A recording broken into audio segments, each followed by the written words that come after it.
petit à petit, cette vision du rapport entre dirigeance et gouvernance a montré ses limites. En effet, on peut penser que les travaux sur la gouvernance avaient parfois tendance à réduire les dirigeants à de simples exécutants.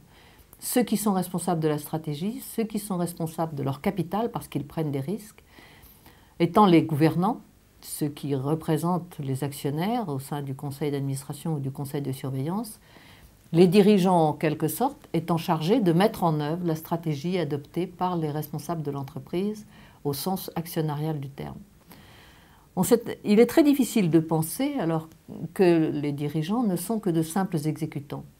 En effet, dans toute l'entreprise, les travaux actuels montrent qu'il s'agit essentiellement de donner de la liberté, de donner du pouvoir, de donner des capacités d'initiative, des capacités à prendre des responsabilités, à s'investir dans l'entreprise pour que l'entreprise soit à la fois réactive et efficiente et puisse atteindre ses objectifs.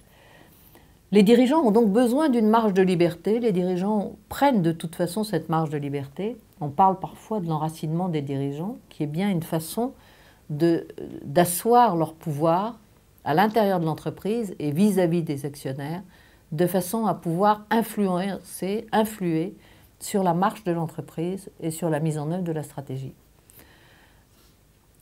À l'heure actuelle, la dirigeance d'entreprise se situe donc entre la gouvernance et entre le management. Il y a 3 instances, dirigeance, gouvernance du côté des actionnaires et management du côté de la mise en œuvre de la stratégie.